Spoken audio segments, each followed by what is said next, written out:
छत्रपति वीर शिवाजी महाराज जब बहुत थक गए युद्ध करते करते, उनको लगा कि हम थक गए। एक दिन स्वामी समर्थ रामदास जी के पास गए और उन्होंने अपना मुकुट उतारा और कहा कि हमने बहुत लड़ाइयां लड़ ली, बहुत युद्ध कर लिया, अब कृपा करो कि अब हमें बहुत लड़ना नहीं। ये हमेशा से ही एक महान इंसान की गाथाओं में हेर फेर करते हैं और उसमें एक ब्राह्मण ऐड कर देते हैं जो कि उनका गुरु होता है। ये करने के पीछे इनकी वजह क्या है? जो भी इनसे नीची जाति का है, जैसे कि कोई शूद्र हो या दलित हो, अगर वो महान बन गया है तो उनसे और भी शूद्र और दलित इंस्पिरेशन लेने लग जाएंगे, उनके अंदर भी मनोबल बढ़ जाएगा और वो ऐसा कभी नहीं चाहेंगे, क्योंकि कोई भी अपने गुलाम को उठता हुआ नहीं देखना चाहेगा। और इससे क्या होता है, ये अपने आने वाली पीढ़ियों में झूठा घमंड भी भर देते हैं कि भैया बनाने वाले तो हम ही हैं, आप सबको। हम ही ब्राह्मण थे जिन्होंने अंबेडकर को बनाया, हम ही ब्राह्मण थे जिन्होंने चंद्रगुप्त को बनाया, हम ही ब्राह्मण थे जिन्होंने सिद्धार्थ गौतम की भविष्यवाणी की थी कि वो बुद्ध बनेंगे आगे चल के।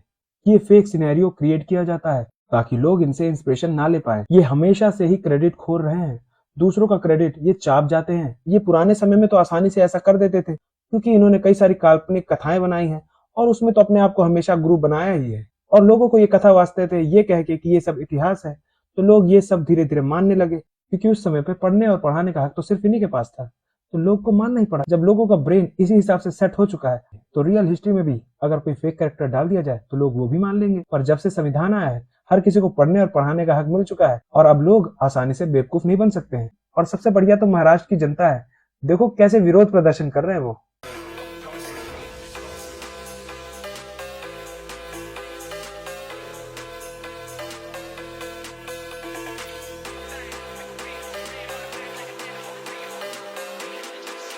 ऐसे बाबाओं को उनको उनकी सही जगह दिखाते हैं महाराष्ट्र के लोग। देखो कैसे माफीनामा भी लिखवा दिया इनसे।